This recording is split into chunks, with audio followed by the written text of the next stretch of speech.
Alhamdulillahirabbil alamin. Setelah berputar-putar berkeliling-keliling dari Cirebon, Surabaya, Mojokerto sampai di Bromo, kemudian Probolinggo, Malang, Batu Malang, Madiun, lewat Gunung Lawu, Cemorosewu, turun ke sini ke Karangpandan. Hari ini kita sedang bersiap untuk sholat Id. Ini view kita menuju ke tempat sholat Idul Fitri. Tempatnya di Desa Karang, desa masa kecil saya dulu. Dihabiskan dengan banyak hal, pergi ke sawah, main di kali dan lain sebagainya. Tempat yang dulu saya main di kali itu sekarang menjadi pondok pesantren namanya Iskarima. Kita akan sholat Idul Fitri di Desa Karang dengan imam dan khotibnya biasanya dari pondok pesantren Iskarima.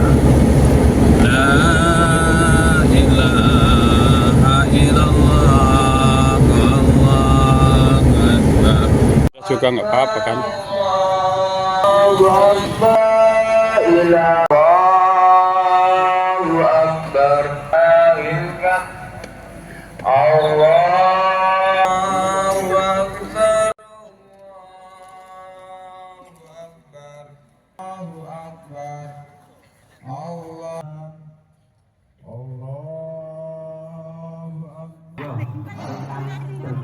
Sampai pagi hari ini jemaat takbir membesarkan nama Allah Subhanahu wa taala.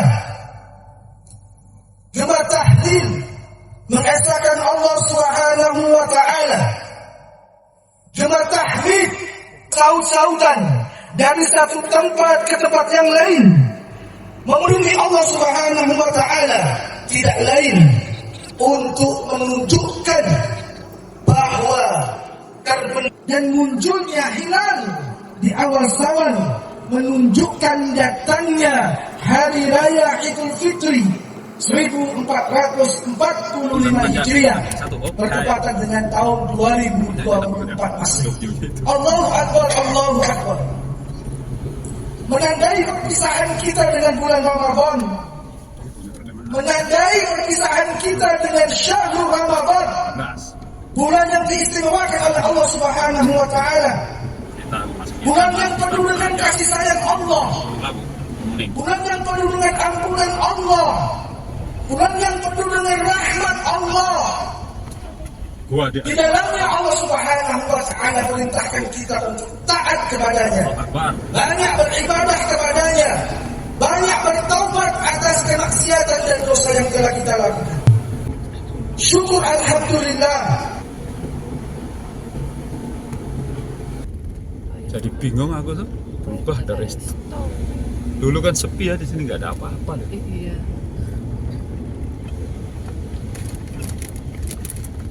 Resto atap langit. Wow, nanjak lagi. Oh, ada penginapan sekarang. Ingat nggak pertama kali kita nge-camp di sini? Di tengah jalan. Tempat kentang dulunya benar. Resto. Ada resto. Selesai sholat Id kita tidak langsung pulang ke rumah. Rasa-rasanya gimana gitu ya? Biasanya kita pulang itu ada ibu, ada teman-teman yang lain di sana. Hari ini kalau kita pulang rumahnya tuh kosong, dan sudah menjadi kebiasaan di kampung saya itu setelah sholat Id orang sibuk dengan kegiatan masing-masing. Yang ke pasar, yang ke ladang, pokoknya kegiatannya sudah selesai. Setelah sholat Id mereka kembali kepada rutinitas, karena biasanya silaturahmi, kumpul-kumpul, maaf-maafan itu di hari kedua. Tapi kali ini malahan pada hari ketiga, jadi di hari Jumat. Ya sudah, akhirnya kita tidak langsung pulang, kita kali ini pergi ke Paralayang. Paralayang itu tempat ngecamp ya, bumi perkemahan di Segoro Gunung atau di Kemuning. Di atas kebun teh Kemuning tempatnya.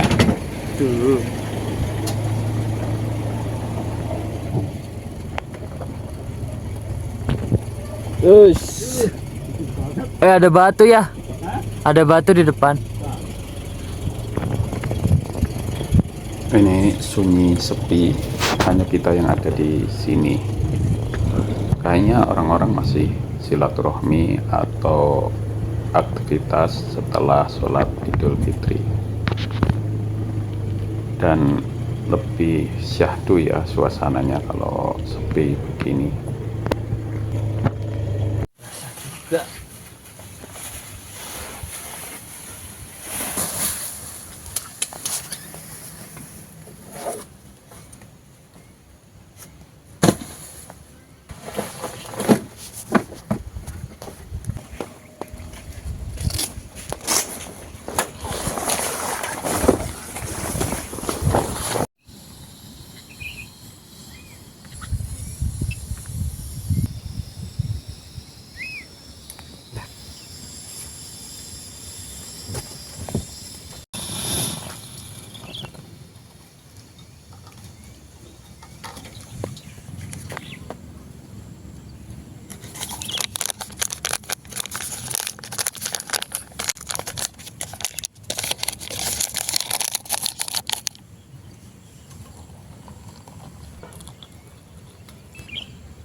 Ini klaim saya kayaknya yang ngecamp pertama kali di Paralayang itu kami ya.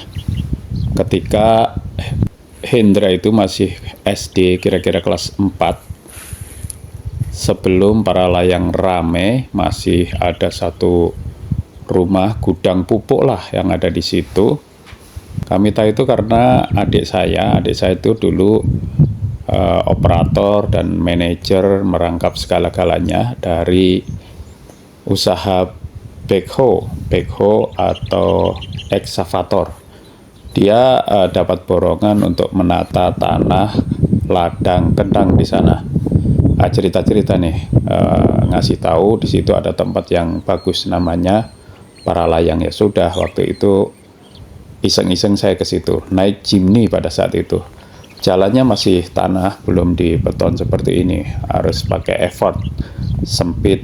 Dan malam itu kita memang ngecamp sendiri, satu tenda di situ. Adik saya turun, hujan gede deras, satu tenda di tengah-tengah Kalau orang Cirebon bilang toang, di tengah-tengah hutan. Ini perbatasan dengan ladang dan hutan Gunung Lawu. Itu kira-kira tahun 2000 berapa ya? 2005, 2006 pada saat itu.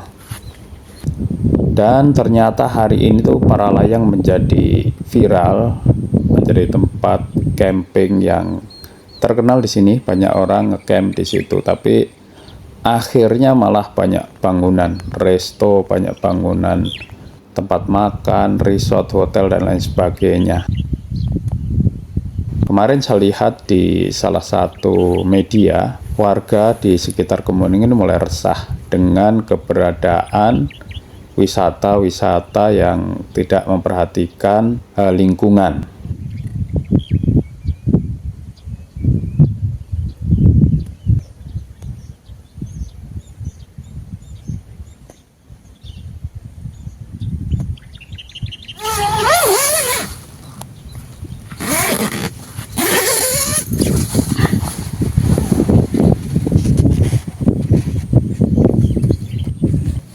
Selesai jemur tenda, selesai, kita sudah rapi pulang. lagi. Pulangnya lewat jalan yang kami sebut dulu trek sepeda, itu kita menyebutnya Teh Celup.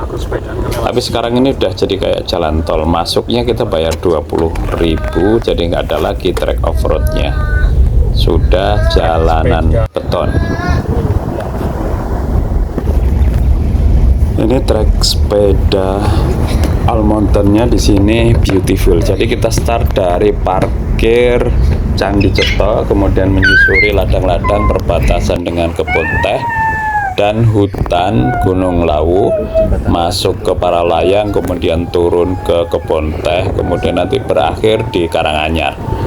Jaraknya cukup panjang, bisa memakan waktu 3 jam ya, dari start sampai finish. Dan perjalanan kita pun berakhir di warung kupat tahu di Karangpandan. Kupat tahu ini berbeda sih dengan yang di Cirebon. Dia ada kuah kayak kuah tahu gejrot, kayak kuah empek-empek gitu ya. Kemudian disajikan dengan mie kuning, ada telur.